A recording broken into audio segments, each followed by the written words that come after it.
నమస్కారం. ధర్మ సందేహాలు కార్యక్రమానికి స్వాగతం. నేటి మన ధర్మ సందేహాలను నివృత్తి చేయడానికి మనతో పాటు మన స్టూడియోలో ఉన్నారు ప్రముఖ ఆధ్యాత్మికవేత్త ముక్కాముల పీఠాధిపతి శ్రీధర్ స్వామీజీ. వారిని అడిగి మరిన్ని వివరాలు తెలుసుకుందాం. నమస్కారం స్వామీజీ. శ్రీమాత్రే నమః. స్వామీజీ, కార్తీక మాస విశిష్టతను తెలిపే కార్తీక పురాణం గురించి తెలియజేయండి. కార్తీక మాసం యొక్క విశిష్టత మనకు సవివరంగా తెలియజెప్పేటువంటి పురాణం కార్తీక పురాణం. అయితే మనకు ప్రధానంగా 18 పురాణాలు ఉన్నాయి. వీటిని అష్టాదశ పురాణాలు అని చెప్పి మనం పిలుస్తాం. అయితే ఈ యొక్క అష్టాదశ పురాణాలు వాటికి ఉప పురాణాలు కూడా చాలా ఉన్నాయి.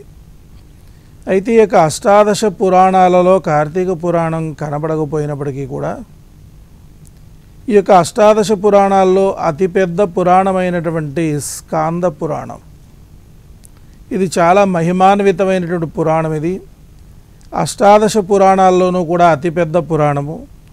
అయితే ఈ యొక్క స్కాంద పురాణాంతర్గతమైనటువంటి అనేకమైనటువంటి ఉప పురాణాలు ఉన్నాయి. అటువంటి స్కాంద పురాణాంతర్గత ఉప పురాణాల్లో కార్తీక పురాణం అనేటువంటిది చాలా ప్రధానమైనటువంటి పురాణం ఇది. అయితే ఈ యొక్క కార్తీక పురాణంలో వివరించినటువంటి విశేషాలు ఏమిటి అంటే, పరమేశ్వరుణ్ణి కార్తీక మాసంలో ఏ విధంగా ఉపాసించాలి, ఆ ఉపాసన చేసేటువంటి సందర్భంలో ఏ ఏ జాగ్రత్తలు తీసుకోవాలి, ఈ యొక్క మాసంలో శివునికి సంబంధించినటువంటి ఆరాధనలు, అభిషేకాదులు, దానాదులు, స్నానాదులు ఇత్యాదులు ఏ విధంగా నిర్వహించాలి, కార్తీక వ్రత మహత్యం ఏమిటి అనేటువంటి విషయాలు విశేషాలన్నీ కూడా మన కార్తీక పురాణంలో మనకు ఉంటాయి. అయితే ఈ యొక్క కార్తీక మాసంలో కార్తీక పురాణం చదవాలి అని చెప్పేసి అని మనకు చెప్పబడుతోంది.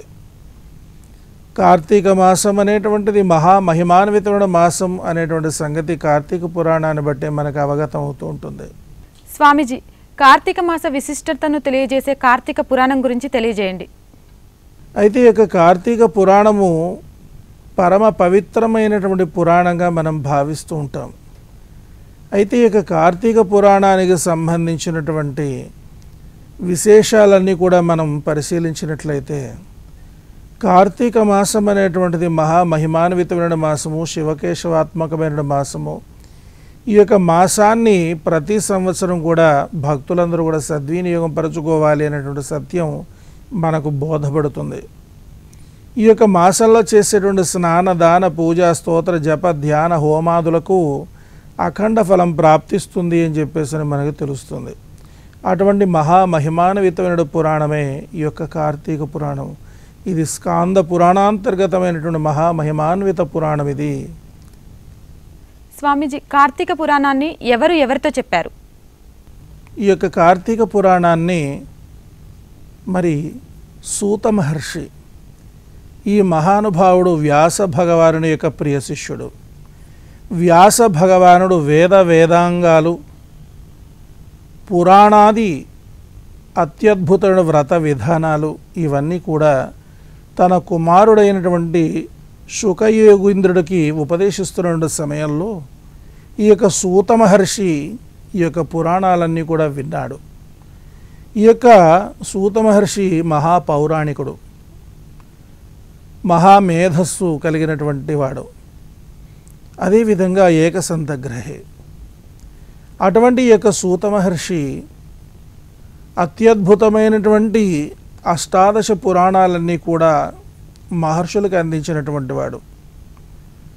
మహర్షులంతా కూడా నైమిషారణ్యంలో అత్యద్భుతమైన మహాయాగం నిర్వహిస్తున్న సందర్భంలో ఈ యొక్క సూత మహర్షి ఆ యాగానికి విచ్చేసినటువంటి సందర్భంలో సూత మహర్షికి అర్ఘ్యపాద్యాదులు సమర్పణ చేసి ఆయన్ని పూజించి, మహర్షులెల్లరూ కూడా స్వామి పురాణాది విశేషాలన్నీ కూడా మాకు తెలియపరిచి మమ్మల్ని తరింపజేయవే అని చెప్పేసి ప్రార్థిస్తారు.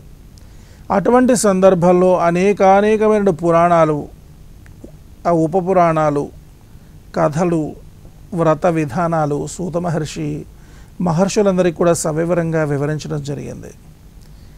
ఈ నేపథ్యంలోనే కార్తీక మాస వైశిష్ట్యాన్ని తెలియజెప్పేటువంటి స్కాంద పురాణాంతర్గతమైన కార్తీక పురాణ విశిష్టతను తెలియజెప్పమని చెప్పేసి వేడుకున్నారు సౌనకాది మహర్షులందరూ కూడా. అటువంటి సందర్భంలో ఈ యొక్క కార్తీక పురాణాన్ని సూత మహర్షి చక్కగా సవివరంగా వివరించాడు ఈ యొక్క మహర్షులందరికీ కూడా.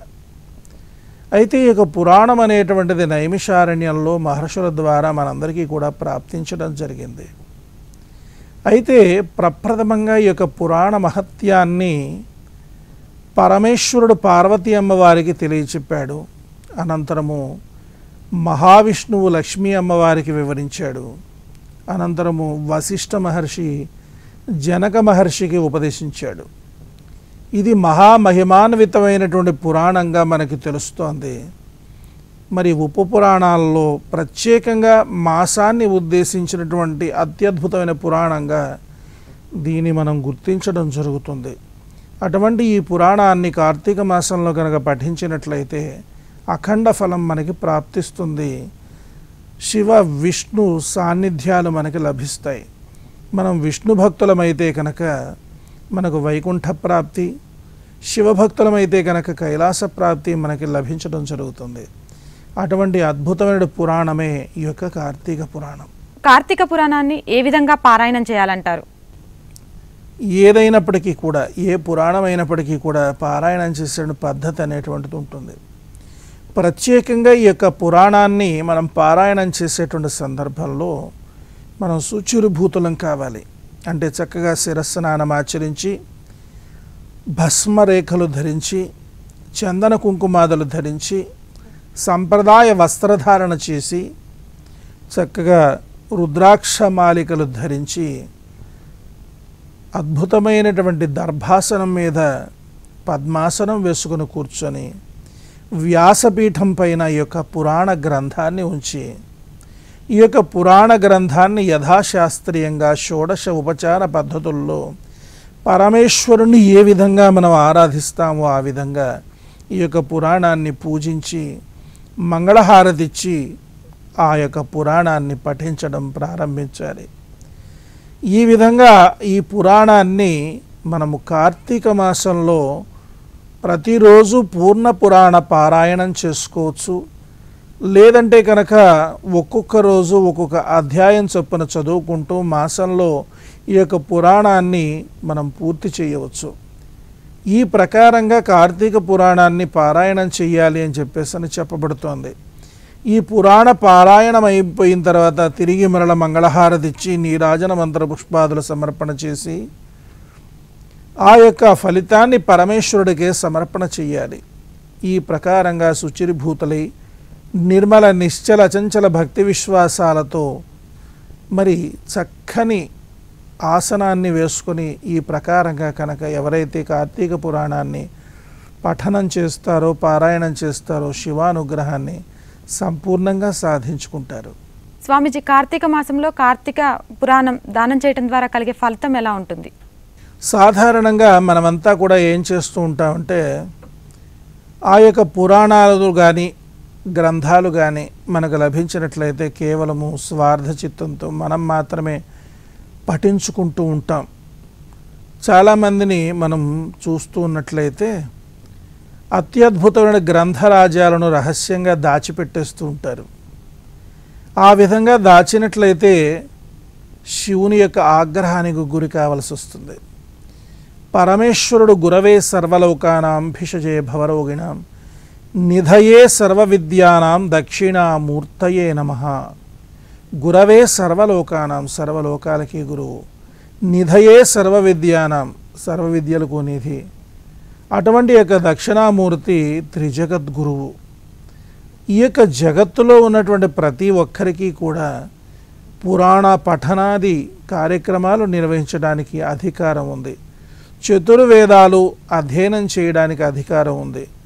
భారతదేశంలో పుట్టి ఉపనయన సంస్కారం చేయించుకున్నటువంటి ప్రతి ఒక్కరికి కూడా వేదాంగాది మహాగ్రంథాలు అధ్యయనం చేయటానికి అర్హత ఉంది. అన్ని కులాల వారికి కూడా మరి స్త్రీ పురుష భేదం లేకుండానే యజ్ఞోపవీత ధారణ చేయడానికి అర్హత ఉంది. అటువంటి ఈ యొక్క సందర్భాల్లో స్త్రీలకు అనేకమైన ఇబ్బందులు, కుటుంబ బాధ్యతలు ఉండడం వల్ల ఆ యొక్క యజ్ఞోపవీతాన్ని భర్త ధరించి భార్యకు తాను చేసేటువంటి పుణ్యకార్యాల్లో సగభాగాన్ని అర్పణ చేస్తున్నాడు. అదేవిధంగా శూద్రులకు సాధ్యం కానటువంటి యొక్క సంధ్యావందనాది అనుష్ఠాన క్రమాలన్నీ కూడా బ్రాహ్మణులు స్వీకరించి పురోహితులైనారు. అందుచేత ఏమిటంటే భారతదేశంలో స్త్రీ పురుషులు ఇరువురికి కులమత విభేదం లేకుండా యజ్ఞోపవీత ధారణ అర్హత ఉన్నది. వేదాంగాలు అధ్యయనం చేసేటువంటి అర్హత ఉన్నది. సకల దేవతల్ని కూడా గర్భాలయ ప్రవేశం చేసి ఆరాధన చేసేటువంటి అవకాశం ఉన్నది. అయితే వాటిని ఆచరించడానికి అవకాశం లేక దూరం చేసుకోవడం జరిగింది. ఇదంతా కూడా ప్రతి ఒక్కరిది కూడాను. అయితే ఇటువంటి గ్రంథ రాజ్యాలు అనేకమైనటువంటివి ఉన్నాయి. పురాణాలకు సంబంధించినటువంటివి, వేదాలకు సంబంధించినటువంటివి, ఆగమాలకు సంబంధించినటువంటివి, అదేవిధంగా పురాణాదులకు సంబంధించినటువంటివి. ఇటువంటి గ్రంథాలను తానొక్కడూ పారాయణం చేసినట్లయితే రౌరవాది నరకాలలో పడతాడు అని చెప్పేసి పురాణ వచనం. అందుచేత ఇటువంటి పురాణాదులను దానం చెయ్యాలి. ఈ యొక్క పురాణాలని చక్కగా మనం అచ్చు వేయించి సద్బ్రాహ్మణులకు, సద్భక్తులకు, తోటివారికి, మన కుటుంబ సభ్యులకు, ప్రతి ఒక్కరికి కూడా ఈ పురాణం అందుబాటులో ఉండేటట్టుగా మనం ముద్రించి లేదంటే కొని చక్కగా ఈ యొక్క పురాణాలన్నింటినీ కూడా ఆరాధన చేసి మరి రుద్రాక్ష మాలిక సహితంగా ఈ యొక్క కార్తీక పురాణాన్ని దానం ఇవ్వాలి. ఈ ప్రకారంగా కార్తీక పురాణాన్ని కార్తీక మాసంలో కనుక దానం ఇచ్చినట్లయితే జీవితాంతము కూడా కార్తీక మాస వ్రతాన్ని ఆచరించినటువంటి పుణ్యఫలం దక్కి కైలాసంలో మరి పరమేశ్వరుడితో పాటుగా శాశ్వతమైనటువంటి నివాసాన్ని పొందేటువంటి అదృష్టం అనేటువంటిది మనకు లభిస్తుంది. అందుచేత కార్తీక మాసంలో కార్తీక పురాణాలను దానం చెయ్యాలి అని చెప్పేసి కార్తీక పురాణాల్లో స్పష్టంగా చెప్పబడింది. అందుచేత శక్త్యానుసారంగా కార్తీక పురాణాదులను చక్కగా కొని అందరికీ కూడా దానం ఇచ్చినట్లయితే ఇంత అద్భుతమైన ఫలితాన్ని మనం సాధించుకోవడానికి అవకాశం ఉంటుంది. మరిన్ని ధర్మ సందేహాలను నివృత్తి చేసుకునే ముందు ఇప్పుడు చిన్న విరామం తీసుకుందాం.